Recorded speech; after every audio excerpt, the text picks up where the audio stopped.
welcome back to my channel. For today, I am so excited for this video because I'm going to show you exactly, step by step, how to DIY your very own Mickey pumpkin for Halloween. If that's something you guys want to see, then just keep watching. Alright you guys, I am pumped about this video, not only because that it's Disney. If you're new here, I love Disney. Yes, I talk about DIYs, I talk about home decor, I talk about beauty and fitness and all the things, but I love talking about Disney. And I really wanted to create an amazing DIY Disney item of some sort for Halloween this year. And I really wanted to do the Mickey pumpkin that's at the very top of Main Street.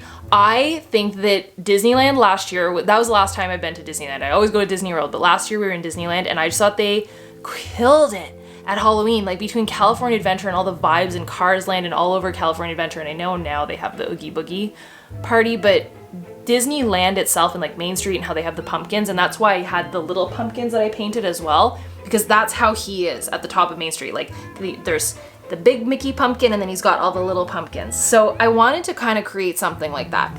That was the inspiration. The other inspiration was this guy that I got at the Disney store. So you can kind of see how the ears are similar. The one on Main Street has like these great big pumpkin ears, and I just felt like that was too complicated. So I wanted to create something simple for you guys, doable. By the way, I do have a Disney giveaway that I'm going to talk to you guys about.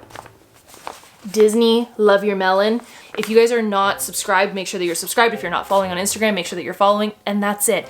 And from there, just be the most engaged person on my Instagram and on YouTube. That's it. Nothing weird, nothing crazy, just positivity and love, and I really want to send that. So it's a Mickey beanie. Here, I'll actually show it to you guys. So it just came in today. I'm super pumped about it. Look at how cute. Oh my goodness, it's the cutest little thing.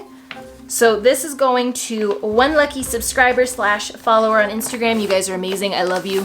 So let's jump into this. The first thing that you're gonna need is a balloon. So I just grabbed a pack of balloons off of Amazon. They were like an add-on item. It was about $1 to get 10 balloons. So it doesn't really matter what type, but the balloon that I grabbed, I only blew it up to a certain amount so that it would stay round and it would stay little. If you blow it up more, it's gonna be oval and more surface area to cover and more risk for damage. I speak from experience. So you wanna keep the little nubby on the top, the little tie on the top, and then create a base for him. So what I did is I fixed like a foil kind of base, or you could just use a tape, like a masking tape around, and sit him in there because you don't want him rolling around whenever you start with the glue and the paper. So that's the next step. Once you've got your balloon, you wanna figure out your Mickey. So I shared that I wanted to do the Mickey at the top of Main Street. So this was the closest that I could find. And what I did is I cut out the eyes and the nose so that I didn't have to figure it out. So this kind of fit the exact shape of how big his head is, and then I could just trace it on, right? So that's what I did. I just used a Sharpie to do that. But if you wanted to do like a bat vampire Mickey, or like a meaner, grumpier Mickey, you could do that. And all you'd have to do is just kind of trace on the face. So that's what I did. I traced it on, and then from there I started with the papier-mâché situation. So for this, and I went through so many different versions, you can either do Mod Podge, which would be your most expensive option, but it's really good, and it'll create, depending on which one you get, I have the matte finish, it'll create a glossier matte finish, or you could just end it with this. Or you can use, oh my gosh, school glue. So I went and got craft glue at the hardware store. Obviously I got entirely too much because I only used like this much. Or you can use flour and water with a hint of salt. The reason why you put the salt is so that it doesn't mold, apparently. And you just do equal parts flour and water. So I did 1 cup of flour, 1 cup of water, and I whisked it together. And I used, you can either use like printer paper, newspaper, tissue paper, it doesn't really matter. I had like a packaging / newspaper paper that was perfect. So I stuck this on the base and I started with the papier-mâché everywhere. And I did about 2.5 to 3 layers. And what I mean by that is let one layer dry, put another layer, let one layer dry, put another layer, because that's gonna be the thing that you end up cutting out from your eyes, your nose, and your mouth. So if it's not sturdy and stable and hard as a rock, it'll kind of collapse inwards because that balloon is gonna end up popping at the end. So this is really just the base of your shape. So once that papier-mâché kind of structure was all built, then it was time to go in with the ears and the little, what would I call this? A nubby and the leaf and the other, obviously the 2 ears. So the way that I built these were foil. So once again, I traced back on the face because this was the other thing, like the other examples and the other projects and the other DIY examples that were on Pinterest and YouTube, showed to only draw it at the beginning. False, because once it's covered with papier-mâché, you're gonna lose the face again. So draw it back on, figure out exactly where your nose, your eyes, and your mouth is gonna be, as well as the lines for the grooves of the pumpkin so that it looks authentic. And then from there you can put on the ears. And the way that I determined the size of the ears was the picture. So I wanted to do these like spirally cinnamon bunny ears. So the way that I did that was I grabbed foil and I just laid out these 2 tubes of foil that I had made by hand. And I kind of molded them into exactly how I wanted them to feel like so that they were round, and then I created this like spiral type of shape. And I made sure that it fit the shape and made sense with like a Mickey head, and I used a lot of hot glue so that it would stay still. So I glued the actual spiral itself and then I glued it to the head of the pumpkin. Then from there, to cover that little nubby of the balloon, I put some foil as like that little stem from the leaf, and then I created a really, really thin leaf that would like kind of protrude out that I could fold into a leaf shape with the foil. And then same thing with the little curly Q, which was I love a good curly Q on a pumpkin. So that's what I did for that. And then the paper towel part. So on some of the tutorials it said to do like cardboard mixed with glue, mixed with water. So messy, so not necessary, and also didn't dry very well. That didn't work. I also tried clay. That didn't work very well either because it cracked in half and it was terrible, and I have a failed project downstairs that is just sadness and a half.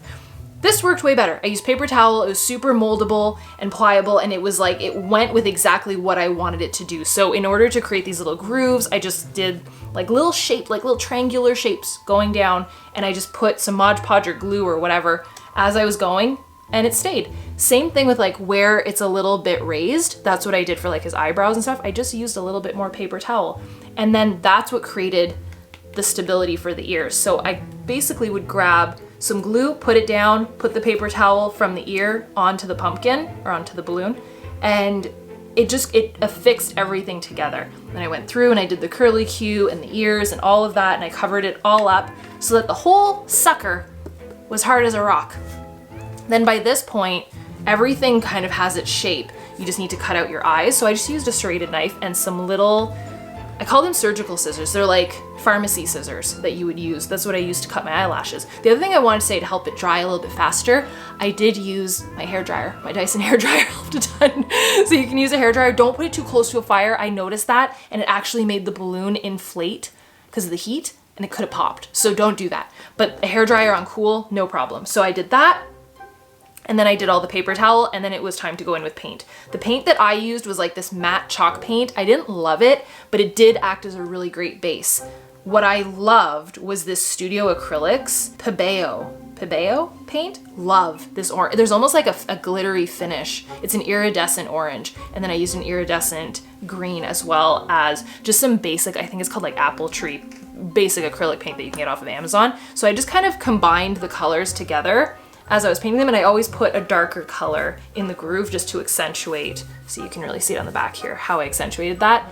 And then you can see the iridescent green, how cute that looked on there. Yeah, I feel like that's everything. Then you just put a flameless candle in the bottom of it. You don't need to paint the inside. You're not gonna see it. You can if you want to, but I just feel like that's so much more work. And how cute, in the dark, right? I love it. So my failed version is like a cracked in half Mickey. He has sadness upon sadness, and he's just not a happy camper. So don't do it with clay, and don't do it with cardboard, and don't make them too big. So if you guys enjoyed this, if you guys make your own, make sure that you guys tag me on Instagram, first of all. I love, love, love seeing your projects. I love seeing your decorations on Instagram. If you guys enjoy the DIY projects and you want to see more of them, give this a thumbs up. Also for the fact that this was hands down the craziest video I've ever made, because it actually took me way longer than I thought it was going to take. In terms of filming, in terms of getting the right, I didn't want to share anything that wasn't realistic. Like, I wanted you guys to be able to do this with your kids. So I wanted to be the guinea pig, and heck I was. So it was a little bit crazy, but it was worth it. I hope you guys enjoyed. Make sure to give this thumbs up. Make sure that you're subscribed. Hit that bell for notifications so that you guys don't miss any videos. And with that said, I will see you guys tomorrow. Bye, dudes.